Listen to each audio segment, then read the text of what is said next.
Hello Kannada top 5 political ನ್ಯೂಸ್ಗೆ ಸ್ವಾಗತ. Number 1, ಮೀಸಲಾತಿ ಹೋರಾಟಕ್ಕೆ ಮಾಜಿ ಸಿಎಂ ಸಿದ್ದರಾಮಯ್ಯ ಕಿಡಿಕಾರಿದ್ದಾರೆ. ಟ್ವಿಟರ್ನಲ್ಲಿ ವಾಗ್ದಾಳಿ ನಡೆಸಿರುವ ಸಿದ್ದರಾಮಯ್ಯ ಮೀಸಲಾತಿ ವಿರೋಧಿಸುತ್ತಿದ್ದ ಬಿಜೆಪಿಗೆ ಈಗ ಜ್ಞಾನೋದಯವಾಗಿದೆ. ಇದು ಪ್ರಾಮಾಣಿಕ ಜ್ಞಾನೋದಯವೇ ಎಂದು ಪ್ರಶ್ನೆ ಮಾಡಿದ್ದಾರೆ. ಜಾತಿಯಿಂದಲೇ ನರಕ, ಧರ್ಮದಿಂದಲೇ ಸ್ವರ್ಗ, ನಾವೆಲ್ಲ ಹಿಂದೂ, ನಾವೆಲ್ಲ ಒಂದು ಅಂತಿದ್ದ ಆರ್ಎಸ್ಎಸ್ ಈಗ ಯಾಕೆ ಜಾತಿ ಸಮಾವೇಶಗಳಿಗೆ ಪ್ರಾಯೋಜಕತ್ವ ನೀಡುತ್ತಿದೆ? ವಿವಾದ ಸೃಷ್ಟಿಸಿ ಸಮುದಾಯಗಳನ್ನ ಕಾದಾಟಕ್ಕಿಳಿಸಿದೆ. ಕುಟಿಲ ಕಾರಾಸ್ಥಾನಕ್ಕೆ ಅಮಾಯಕರು ಬಲಿಯಾಗಬಾರದು ಎಂದು ಟ್ವೀಟ್ ಮಾಡಿದ್ದಾರೆ. ಅಷ್ಟೇ ಅಲ್ಲ, ಸಿದ್ದರಾಮಯ್ಯ ಮಂಡಲ್ ವರದಿಯನ್ನ ವಿರೋಧಿಸಿ ಮೈಗೆ ಬೆಂಕಿ ಹಚ್ಚಿಕೊಂಡವರು ಯಾರು ಅಂತೇಳಿ ಪ್ರಶ್ನೆ ಮಾಡಿದ್ದಾರೆ. ಇದರ ಜೊತೆಗೆ ಉನ್ನತ ಶಿಕ್ಷಣದಲ್ಲಿ ಮೀಸಲಾತಿಯನ್ನ ವಿರೋಧಿಸಿ ಬೀದಿಗಿಳಿದವರು ಯಾರು? ಸ್ಥಳೀಯ ಸಂಸ್ಥೆಗಳ ಇಲ್ಲಿನ ಮೀಸಲಾತಿಯನ್ನ ನ್ಯಾಯಾಲಯದಲ್ಲಿ ಪ್ರಶ್ನಿಸಿದ್ದ ರಾಮ ಜೋಯಿಸ್ ಯಾವ ಪಕ್ಷದವರು? ಉತ್ತರ ಕೊಡ್ತೀರಾ ಅಂತೇಳಿ ಬಿಜೆಪಿಯತ್ತ ಪ್ರಶ್ನೆಗಳನ್ನ ಎಸೆದಿದ್ದಾರೆ. ಇನ್ನ ರಾಜ್ಯದಲ್ಲಿ ಆಡಳಿತ ಪಕ್ಷದವರೇ ಮೀಸಲಾತಿಗಾಗಿ ಬೀದಿಗಿಳಿದು ಹೋರಾಟ ನಡೆಸುತ್ತಿರುವುದು ಯಾರ ವಿರುದ್ಧ ಅಂತೇಳಿ ಪ್ರಶ್ನೆ ಮಾಡಿದ್ದಾರೆ. ಈ ವಿಚಾರವನ್ನ ಮರೆತು ಬಿಟ್ಟಿದ್ರೆ ನೆನಪಿಸಲು ಬಯಸುತ್ತೇನೆ ಎಂದಿದ್ದಾರೆ. ಕೇಂದ್ರ ಮತ್ತು ರಾಜ್ಯದಲ್ಲಿರೋದು ಬಿಜೆಪಿ ಸರ್ಕಾರ, ಅಲ್ಲಿನ ಪ್ರಧಾನಿ ನರೇಂದ್ರ ಮೋದಿ, ಇಲ್ಲಿನ ಮುಖ್ಯಮಂತ್ರಿ ಬಿಎಸ್ ಯಡಿಯೂರಪ್ಪ. ಈಗಿನ ಮೀಸಲಾತಿ ಬದಲಾವಣೆ ಹೆಚ್ಚಳದ ಬೇಡಿಕೆಗೆ ತಮಿಳುನಾಡಿನ ಮಾದರಿಯಲ್ಲಿ ಕರ್ನಾಟಕದ ಮೀಸಲಾತಿಯನ್ನ 73% ಹೆಚ್ಚಿಸಬೇಕೆಂದು ಕಾಂಗ್ರೆಸ್ ಸರ್ಕಾರವೇ ಮಾಡಿರೋ ಕಾನೂನು ಮಾತ್ರ ಪರಿಹಾರ. ಅದರ ಅನುಷ್ಠಾನ ಕೇಂದ್ರದ ಬಿಜೆಪಿ ಕೈಯಲ್ಲಿದೆ. ಮೀಸಲಾತಿ ಹೆಚ್ಚಳಕ್ಕಾಗಿ ಆಧಾರ ಕೋರುತ್ತಿರೋ ನ್ಯಾಯಾಲಯಕ್ಕೆ ಕರ್ನಾಟಕದಲ್ಲಿ ನಡೆದಿರೋ ಸಾಮಾಜಿಕ, ಶೈಕ್ಷಣಿಕ ಮತ್ತು ಆರ್ಥಿಕ ಸಮೀಕ್ಷೆಯೇ ಉತ್ತರ. ರಾಜ್ಯ ಸರ್ಕಾರ ಮೀಸಲಾತಿ ಹೆಚ್ಚಳದ ಪರವಾಗಿದ್ದರೆ ಮೊದಲು ನಡೆಸಿದ್ದ ಈ ಸಮೀಕ್ಷೆಯನ್ನ ಸ್ವೀಕರಿಸಿ ಶಿಫಾರಸುಗಳನ್ನ ಅನುಷ್ಠಾನಗೊಳಿಸಬೇಕು ಅಂತ ಸಿದ್ದರಾಮಯ್ಯ ಹೇಳಿದ್ದಾರೆ.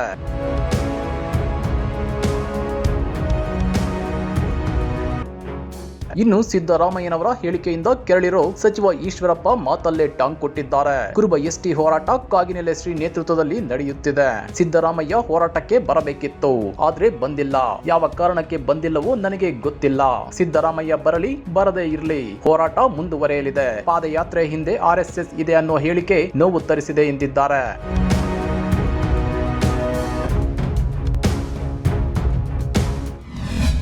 ನಂಬರ್ 2, ಮಾಜಿ ಮುಖ್ಯಮಂತ್ರಿ ಸಿದ್ದರಾಮಯ್ಯನವರು ಅಹಿಂದ ಸಮಾವೇಶವನ್ನ ಕೈಬಿಟ್ಟಿದ್ದು ಅದರ ಬದಲಾಗಿ ಬೇರೆ ಪ್ಲಾನ್ ಮಾಡಿಕೊಂಡಿದ್ದಾರೆ. ಅಹಿಂದ ಸಮಾವೇಶದ ಬದಲಾಗಿ ಕಾಂಗ್ರೆಸ್ ಸಮಾವೇಶ ಮಾಡೋದಾಗಿ ಖುದ್ದು ಸಿದ್ದರಾಮಯ್ಯನವರೇ ಸ್ಪಷ್ಟನೆ ಕೊಟ್ಟಿದ್ದಾರೆ. ಈ ಬಗ್ಗೆ ಪ್ರತಿಕ್ರಿಯೆ ನೀಡಿರೋ ಸಿದ್ದರಾಮಯ್ಯ, ನಾವೆಂದು ಎಲ್ಲಿಯೂ ಸಹ ಅಹಿಂದ ಸಮಾವೇಶ ಮಾಡ್ತೇವೆ ಅಂತ ಹೇಳಿಲ್ಲ. ನನಗೆ ಅಹಿಂದ ಸಮಾವೇಶದ ಅವಶ್ಯಕತೆ ಇಲ್ಲ. ನಾನು ಸೇರಿದಂತೆ ಕಾಂಗ್ರೆಸ್ ಪಕ್ಷವೇ ಅಹಿಂದ ಪರ ಇದೆ ಅಂತೇಳಿ ಸ್ಪಷ್ಟಪಡಿಸಿದ್ರು. ಕಾಂಗ್ರೆಸ್ ಪಕ್ಷ ಕೂಡ ಅದಕ್ಕೆ ಬದ್ಧವಾಗಿ ಅಹಿಂದ ಪರ ಇದೆ. ಕೆಲವರಿಗೆ ನನ್ನ ಬಗ್ಗೆ ಭಯ ಇದೆ. ಆ ಭಯಕ್ಕಾಗಿ ಸಿದ್ದರಾಮಯ್ಯ ಅಹಿಂದ ಸಮಾವೇಶ ಮಾಡ್ತಾರೆ ಎಂದು ಕಲ್ಪಿಸಿಕೊಂಡು ಹೇಳ್ತಾರೆ. ನಾನು ಅಹಿಂದ ಸಮಾವೇಶದ ಬದಲು ರಾಜ್ಯಾದ್ಯಂತ ಕಾಂಗ್ರೆಸ್ ಸಮಾವೇಶ ಮಾಡುವೆ ಎಂದು ಹೇಳಿದ್ದಾರೆ. ಮಾರ್ಚ್ ಅಂತ್ಯಕ್ಕೆ ಅಹಿಂದ ಸಮಾವೇಶ ಮಾಡುವ ಸಂಬಂಧ ಸಿದ್ದರಾಮಯ್ಯನವರು ಎಚ್.ಸಿ. ಮಹದೇವಪ್ಪ ಅವರನ್ನ ಭೇಟಿ ಮಾಡಿದ್ದಾರೆ ಎನ್ನಲಾಗಿತ್ತು. ಸಿದ್ದರಾಮಯ್ಯನವರ ಅಹಿಂದ ನಡೆಗೆ ರಾಜ್ಯ ರಾಜಕಾರಣದಲ್ಲಿ ಭಾರಿ ಸಂಚಲನ ಮೂಡಿಸಿತ್ತು. ಅಷ್ಟೇ ಅಲ್ಲ, ಕೆಲವರು ಇದಕ್ಕೆ ವಿರೋಧ ಕೂಡ ವ್ಯಕ್ತಪಡಿಸಿದ್ರು.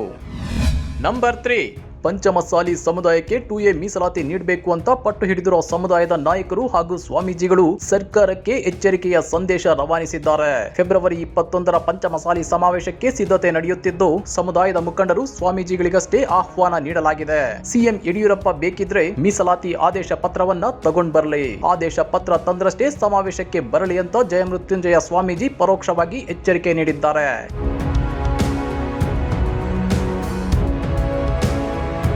ಇನ್ನು ಇದೇ ವಿಷಯವಾಗಿ ಮಾತನಾಡಿದ ಬಿಜೆಪಿ ಶಾಸಕ ಬಸವನಗೌಡ ಪಾಟೀಲ್ ಯತ್ನಾಳ್, ಪಂಚಮಸಾಲಿ ಸಮುದಾಯದ ಸಮಾವೇಶದ ಸ್ಥಳ, ದಿನಾಂಕ ನಿಗದಿಯಾಗಿದೆ. ರಾಜ್ಯದ ಮೂಲೆ ಮೂಲೆಯಿಂದ ಲಕ್ಷಾಂತರ ಜನರು ಸಮಾವೇಶಕ್ಕೆ ಸೇರಲಿದ್ದಾರೆ. ಈ ಹೋರಾಟವನ್ನ ವಿಫಲಗೊಳಿಸಬೇಕು ಅನ್ನೋ ಪ್ರಯತ್ನವೂ ನಡೆದಿದೆ. ವೀರಶೈವ ಲಿಂಗಾಯತ ಸಮುದಾಯವನ್ನ ಹೈಜಾಕ್ ಮಾಡಿ ಪಂಚಮಸಾಲಿ ಸಮುದಾಯದ ವಿರುದ್ಧ ಎತ್ತಿ ಕಟ್ಟೋ ಪ್ರಯತ್ನ ನಡೆಯುತ್ತಿದೆ. ಇದಕ್ಕೆ ನಾವು ಅವಕಾಶ ನೀಡಲ್ಲ. ನಮಗೆ ಎಲ್ಲಾ ಶ್ರೀಗಳು ಬೆಂಬಲ ನೀಡಿದ್ದಾರೆ. ಕೇವಲ ಮಗನ ಭವಿಷ್ಯಕ್ಕಾಗಿ ಮತ್ತು ರಾಜಕೀಯಕ್ಕಾಗಿ ಇದನ್ನ ಬಳಸಿಕೊಳ್ಳಲಾಗುತ್ತಿದೆ ಅಂತ ಪರೋಕ್ಷವಾಗಿ ಸಿಎಂ ವಿರುದ್ಧ ಯತ್ನಾಳ್ ಗುಡುಗಿದ್ದಾರೆ. ಇದೇ ವಿಚಾರವಾಗಿ ಯಡಿಯೂರಪ್ಪ ರಿಯಾಕ್ಟ್ ಮಾಡಿದ್ದಾರೆ. ಮೀಸಲಾತಿಗಾಗಿ ಸ್ವಾಮೀಜಿಗಳು ಮಾಡ್ತಿರೋ ಹೋರಾಟ ನ್ಯಾಯಬದ್ಧವಾಗಿದೆ. ವೀರಶೈವ ಲಿಂಗಾಯತ, ವಾಲ್ಮೀಕಿ ಸಮಾಜ ಸೇರಿದಂತೆ ಹಲವು ಸಮುದಾಯದವರು ಮೀಸಲಾತಿ ಕೇಳುತ್ತಿದ್ದಾರೆ. ಸಚಿವ ಸಂಪುಟದಲ್ಲಿ ಚರ್ಚೆ ಮಾಡಿ ನ್ಯಾಯಬದ್ಧವಾದ ಮೀಸಲಾತಿಯನ್ನ ನೀಡ್ತೀವಿ. ವಾಲ್ಮೀಕಿ ಮತ್ತು ವೀರಶೈವ ಲಿಂಗಾಯತರ ಮೀಸಲಾತಿ ಬಗ್ಗೆ ಮಾತ್ರ ಮಾತನಾಡಿದ್ದಾರೆ. ಪಕ್ಕದಲ್ಲೇ ಇದ್ದ ರೇಣುಕಾಚಾರ್ಯ ಕುರುಬ ಸಮಾಜದ ಹೆಸರನ್ನ ಕಿವಿಯಲ್ಲಿ ಹೇಳಿದ್ರು ಯಡಿಯೂರಪ್ಪ ಏನನ್ನೂ ಮಾತನಾಡಲಿಲ್ಲ. ಇನ್ನು ಇದೇ ಮೀಸಲಾತಿ ವಿಷಯದ ಬಗ್ಗೆ ಮಾತನಾಡಿದ ಮಾಜಿ ಸಿಎಂ ಕುಮಾರಸ್ವಾಮಿ, ಮುಸ್ಲಿಮರಿಗೆ, ಒಕ್ಕಲಿಗರಿಗೆ ಮೀಸಲಾತಿ ಕೊಟ್ಟಿದ್ದು ದೇವೇಗೌಡರು ಎಂದಿದ್ದಾರೆ.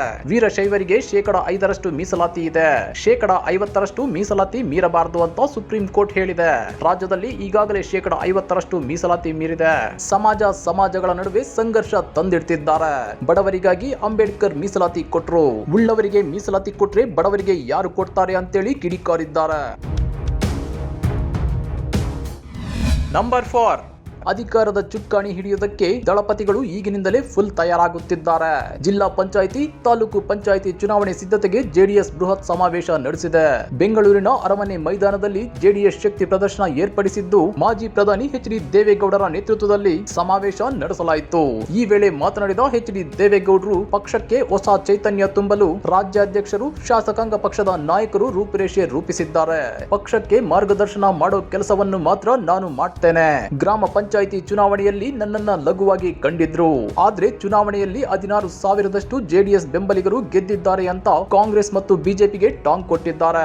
ಇತ್ತ 3 ಕ್ಷೇತ್ರಗಳ ಉಪಚುನಾವಣೆಯಲ್ಲೂ ಜೆಡಿಎಸ್ ನಿಂದ ಅಭ್ಯರ್ಥಿಗಳನ್ನ ಅಖಾಡಕ್ಕಿಳಿಸ್ತೀವಿ ಅಂತೇಳಿ ಮಾಜಿ ಸಿಎಂ ಕುಮಾರಸ್ವಾಮಿ ಹೇಳಿದ್ದಾರೆ. ಮಸ್ಕಿಯಲ್ಲಿ ಪಕ್ಷದ ಶಕ್ತಿ ಕಡಿಮೆ ಇರಬಾರದು, ನಮಗೆ ಹಣದ ಕೊರತೆ ಇರಬಾರದು. ದೇವೇಗೌಡರು ಒಂದು ಸಲಹೆ ಕೊಟ್ಟಿದ್ದಾರೆ, ಸಾಲ ಮಾಡಿ ಪಕ್ಷ ಉಳಿಸಬೇಕು ಅಂತೇಳಿ ದೇವೇಗೌಡರು ಹೋರಾಡಿದ್ದಾರೆ. ಅವರ ಹಾದಿಯಲ್ಲೇ ನಾವು ಹೋಗ್ತೇವೆ. ಯಾವುದೇ ಪಕ್ಷದ ಅಡಿಯಲ್ಲೂ ನಾವು ಇರೋದಿಲ್ಲ. ಈ ಪಕ್ಷದ ಶಕ್ತಿ ಏನೆಂಬುದನ್ನು ಹಲವು ಬಾರಿ ಕಾರ್ಯಕರ್ತರು ತೋರಿಸಿದ್ದಾರೆ ಎಂದಿದ್ದಾರೆ. ಆದ್ರೆ ಮಂಡ್ಯದಲ್ಲಿ ಸಚಿವ ನಾರಾಯಣಗೌಡ ಜೆಡಿಎಸ್ ಅನ್ನ ಕುಟುಕಿದ್ದಾರೆ. ಮಂಡ್ಯ ಜೆಡಿಎಸ್ ಭದ್ರಕೋಟೆಯಾಗಿ ಉಳಿದಿಲ್ಲ. ಇಲ್ಲಿನ ಸದ್ಯದ ಪರಿಸ್ಥಿತಿಯನ್ನ ನೋಡಿದ್ರೆ ಹಾಗೆ ಅನ್ನಿಸೋದೇ ಇಲ್ಲ ಅಂತೇಳಿ ಕಿಚಾಯಿಸಿದ್ದಾರೆ. ಮಂಡ್ಯ ಜಿಲ್ಲೆಯಲ್ಲಿ ಬೆರಳೆಣಿಕೆಯಷ್ಟು ಸ್ಥಾನ ಗೆಲ್ಲುತ್ತಿದ್ದ ಬಿಜೆಪಿ ಗ್ರಾಮ ಪಂಚಾಯಿತಿ ಚುನಾವಣೆಯಲ್ಲಿ 750ರಿಂದ 800 ಸ್ಥಾನ ಗೆದ್ದಿದೆ. ಇದನ್ನ ನೋಡಿದ್ರೇನೆ ಗೊತ್ತಾಗುತ್ತೆ ಜಿಲ್ಲೆಯಲ್ಲಿ ಬಿಜೆಪಿ ಶಕ್ತಿ ಏನು ಅನ್ನೋದು. ಕೆಳ ಹಂತದಿಂದ ಪಕ್ಷ ಸಂಘಟಿಸುವ ಕೆಲಸ ನಡೆಯುತ್ತಿದೆ. ಒಂದಿಬ್ಬರು ಎಂಎಲ್ಎಗಳನ್ನ ಬಿಟ್ಟರೆ ಉಳಿದವರು ನಮ್ಮ ಜೊತೆಗಿದ್ದಾರೆ. ಜಿಲ್ಲೆಯಲ್ಲಿ ಸಾಕಷ್ಟು ರಾಜಕೀಯ ಚಟುವಟಿಕೆಗಳು ನಡೆಯುತ್ತಿವೆ ಎಂದಿದ್ದಾರೆ.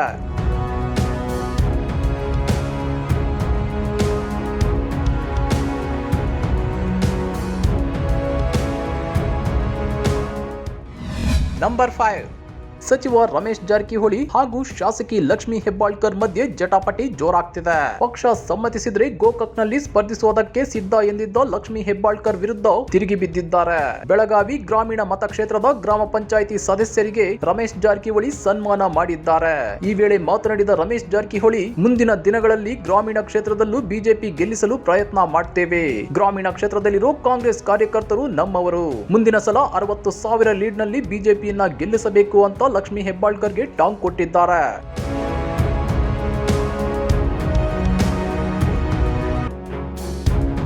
ಹಾಗಾದ್ರೆ ವಾಲ್ಮೀಕಿ ಮತ್ತು ವೀರಶೈವ ಲಿಂಗಾಯತರ ಮೀಸಲಾತಿ ಬಗ್ಗೆ ಚರ್ಚೆ ಮಾಡ್ತೀವಿ ಅಂದಿರೋ ಸಿಎಂ ಬಿಎಸ್ವೈ ಕುರುಬರ ಎಸ್ಟಿ ಮೀಸಲಾತಿ ವಿಚಾರವನ್ನ ಕಡೆಗಣಿಸಿದ್ರ?